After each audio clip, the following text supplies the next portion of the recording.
Hello everyone, welcome back to my channel Sharmi's Blackboard.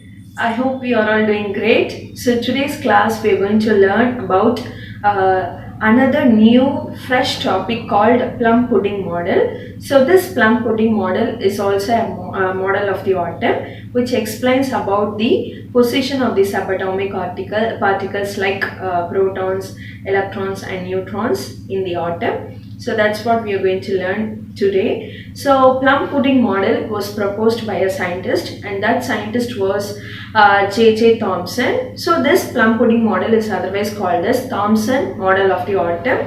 That is, you can call this plum pudding model in the another way, that is the Thomson model of atom. And this plum pudding model proposed by J.J. Thomson was in the year of 1904. Okay, so in the year of 1904, in the early 20th century only, Thomson have proposed his model for the atom, and that's why we call this plum pudding model as J.J. Thomson model of an atom. Okay, so I hope you are clear with the name of this model. The next one we are going to move about what are the postulates which are explained or which are given in this plum pudding model of an atom. So let's begin. So the first point is it was proposed by a scientist called J.J. Thomson. Already I have told you.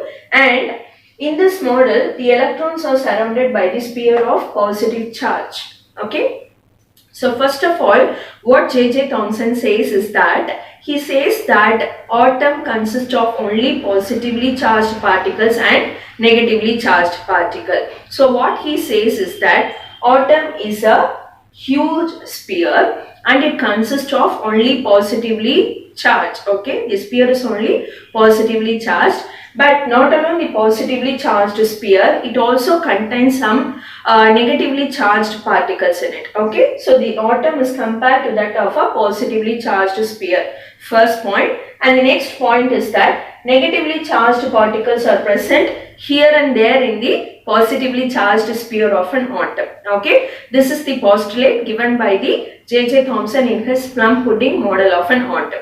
Okay, not alone this postulates, he have also compared the model of the atom with that of a plum cake. Okay, so this is, we have crossed the Christmas time, isn't it? So we have come across so many cakes during this period. So one of the most famous cakes during the Christmas period is the plum cake, isn't it? So if you take that plum cake, there will be pudding is nothing but it's a cake, and you can see the plum fruits distributed here and there in the cakes. Also, in the similar way, the structure of the atom was compared to that of the plum pudding cake. Pudding is nothing but it's a cake. So the cake which contains the plum, it was compared to that of that cake.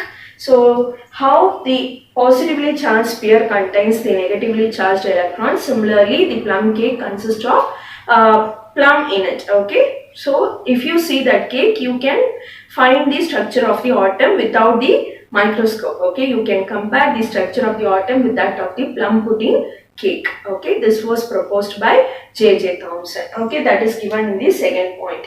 So the model of the atom was compared to that of a plum pudding cake.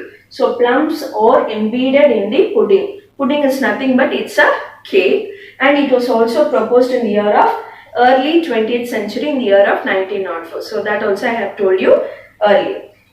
So here this black color outline represent the positively charged sphere. That is, the atom as a whole is a positively charged sphere, and positively charged sphere is otherwise known as positive sphere. Okay, the name is because of the charged particles inside it, and the sphere is made up of positively charged particles, that is protons. Okay, that's the reason we call the outermost layer of the atom as the positive sphere. And then it consists of negatively charged particles embedded here and there, and thus that negatively charged particles are called electrons. Okay, so atom consists of a negatively charged sphere with negatively charged particles in it, that is the electrons. Okay, so you can also write the electrons in the short form in the symbol of En minus. Okay, electrons are represented in the short form by this method. Okay, I hope you have all understood all the topics I have taught you today. Please do like, share and subscribe to my channel, and if you find this video useful,